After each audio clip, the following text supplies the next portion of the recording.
सध्या संपूर्ण महाराष्ट्रभरात स्थानिक स्वराज्य संस्थांच्या निवडणुकांचे वारे वाहत आहेत। अशातच आता पनवेल महानगरपालिकेने निवडणुकांसाठीच्या आरक्षणाची सोडत आहे ती जाहीर केलेली आहे। त्यासाठी त्यांनी 20 प्रभागांमधील 78 जागांची आरक्षणाची सोडत जाहीर केली आहे, ज्यामध्ये जवळपास 50% हे महिलांसाठी आरक्षित ठेवण्यात आलेले आहेत आणि 6 जागा ज्या आहेत ते अनुसूचित जातीसाठी आरक्षित ठेवण्यात आलेले आहेत आणि 6 जागांमधल्या 3 जागा ज्या आहेत त्या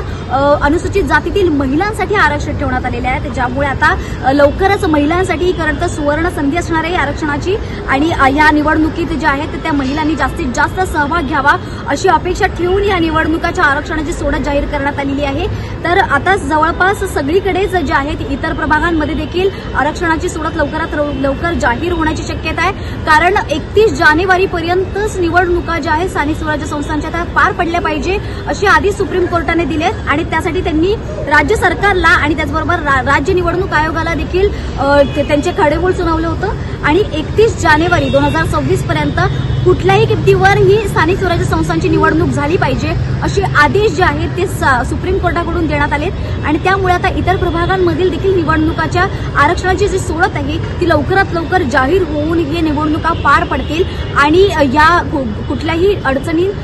विना ही निवडणूक पार पाडावी अशी देखील आता सध्या अपेक्षा आहे, कारण महाराष्ट्रभरातून सध्या अनेक चर्चा ज्या आहेत रंगलायत। त्याचबरोबर वोट चोरीच्या देखील अनेक पुरावे आहेत, विरोधकांकडून देखील अनेक प्रकारचे प्रश्न जे आहेत सरकारवर उपस्थित केले जात आहेत, या निवडणूक आयोगावर उपस्थित केले जात आहेत, निवडणूक प्रक्रियेवर उपस्थित केले जात आहेत। अशातच आता कुठल्याही निसंकोचपणे जी कुठल्याही अडचणी विना जी आहे ही निवडणूक पार पडावी अशी अपेक्षा सध्या संपूर्ण महाराष्ट्रातील राजकीय पक्षांची आहे। त्याचबरोबर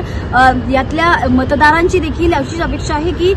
कुठल्याही निर्विवादपणे जी आहे ही निवडणूक पार पडली पाहिजे, त्यात कुठल्याही प्रकारे अडचणी येऊ नये अशी अपेक्षा देखील या ठिकाणी व्यक्त केली जाते आणि लवकरात लवकर महाराष्ट्रभरात जे आहेत ती आरक्षणाची सोडत होऊन लवकरच निवडणूक पार पडेल अशी अपेक्षा देखील या ठिकाणी केली जाते। कॅमेरामॅन दीपेशसह मी प्रतीक्षा, आवाज इंडिया मराठी।